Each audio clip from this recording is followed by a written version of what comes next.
En ouverture de cette conférence, je vous propose de découvrir un mot de Monsieur le ministre de l'Industrie, du Commerce, de l'Économie verte et numérique, Moulay Hafed Alami, qui nous a tourné une vidéo en guise d'ouverture de cette conférence. Je vous propose de le découvrir.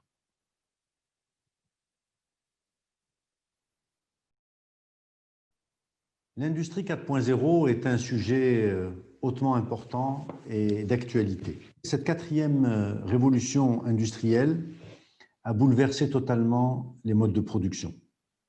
Le Maroc, conscient de ces enjeux, s'est inscrit pleinement dans cette transformation industrielle. En effet, la majorité des nouvelles industries au Maroc sont réalisées sur le modèle 4.0. Mais il reste en effet un grand nombre de ces industries dans notre tissu industriel qui méritent d'être rénovées et remises à l'industrie 4.0. Pourquoi, est-ce que vous pouvez nous dire pourquoi est-ce que l'industrie 4.0 est tellement importante pour l'économie marocaine? Écoutez, c'est très simple. Je ne fais que répéter ce qu'a dit Monsieur le ministre, Moulay Hafid, c'est que sans automatisation, pour donner plus de détails, sans l'informatique, sans l'Internet, sans le 3D, aucune chance pour l'industrie marocaine d'être au niveau européen ou au standard international. Comment est-ce que vous voyez le développement de l'industrie 4.0 au Maroc, d'une part, et également ce partenariat maroco-allemand post-Covid, une fois qu'on aura dépassé cette crise, et je suis sûr qu'on va la dépasser rapidement, j'espère. Oui, tout à fait. Merci beaucoup. La crise de Covid-19 est certainement un défi pour tous les pays du monde, au Maroc comme en Allemagne, pas seulement dans une perspective sanitaire, mais aussi économique. Mais j'y vois aussi également des opportunités pour le Maroc post-Covid. D'un côté, nous avons vu que cette crise a accéléré la numérisation au Maroc dans une vitesse incroyable. Nous avons fait beaucoup de réussite sur ça au Maroc. C'est vraiment incroyable de se voir.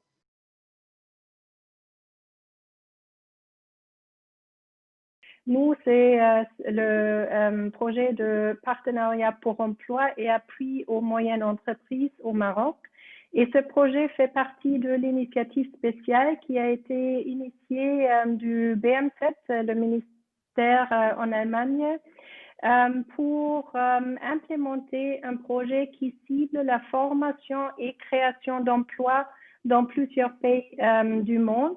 Voilà d'abord un peu, en plus de détails, un exemple, une approche que nous sommes en train de développer pour aider les entreprises locales ici au Maroc de se rendre plus visibles en Europe et en Allemagne, et comme ça de se connecter plus facilement avec des clients, des vendeurs, des entreprises partenaires, même des investisseurs dans ces pays.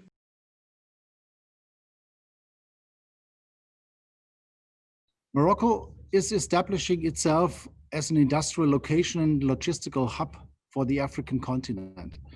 This is based on extensive plans for the development of industrial key sectors such as mobility and transport, data processing centers, renewable energies, agriculture and food processing, tourism, but also the powerful phosphate industry and mining.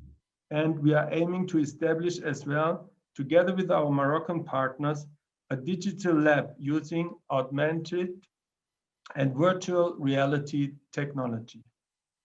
I am very, very much looking forward to realizing this project together with our partners in Germany and Morocco, among others, especially Amica IFMIA, OFPPT, and OM6P.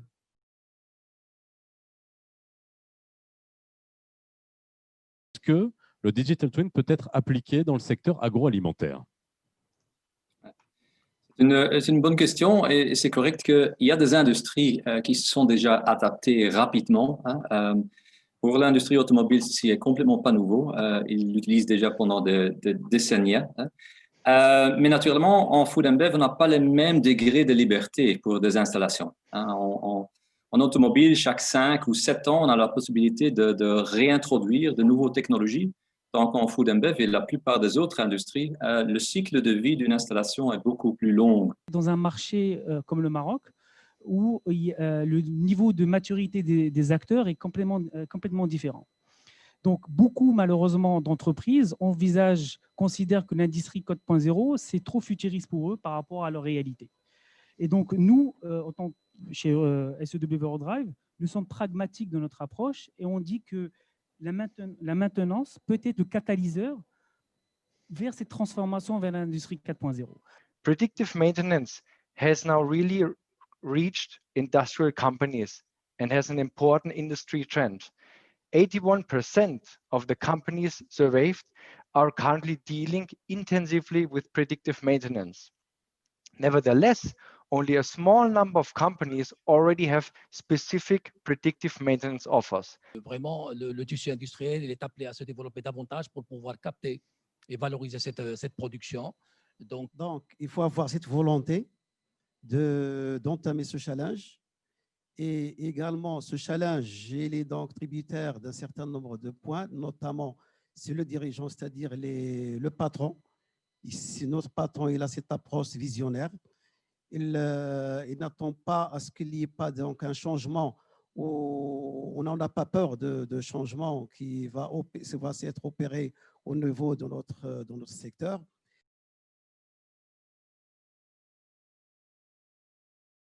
Je pense que le défi du Maroc doit être autour de la production de la technologie, c'est-à-dire booster un écosystème et créer un écosystème global qui va permettre de créer un environnement favorable pour développer cette compétence. Alors, PPLFox a pu montrer dès le début son potentiel avec la 4e révolution industrielle.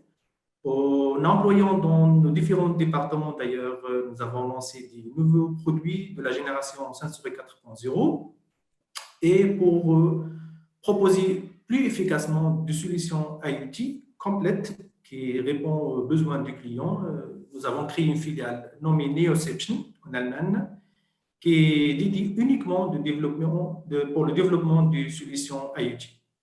In this spirit, I would also like to recall a recent virtual meeting with His Excellency Minister El Alami, and we remain very much interested to collaborate within the framework of the Moroccan automotive platform. Mais en potentiel, d'ici 2021, 2022, on arrivera à 10 milliards d'euros. Alors nous avons une croissance d'à peu près entre 15 et 20% chaque année.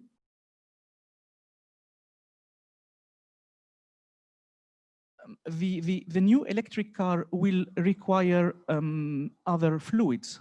Yeah, you will have to cool down the batteries.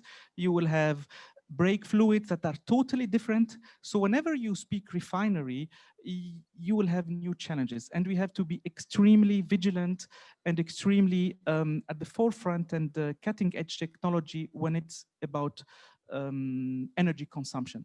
Je dirais l'exploitation en fait des ressources énergétiques distribuées. Et quand je dis distribuées, c'est beaucoup plus énergie renouvelable. Okay? Donc, en voyant toute cette technologie émergente qui ont, que je dirais, qui ont rendu possible l'industrie 4.0. The companies who are involved, they are much more faster in the, let's say, success of these effects. And then the growth of a common economy, as in Morocco, for example, will be much more beneficial and faster.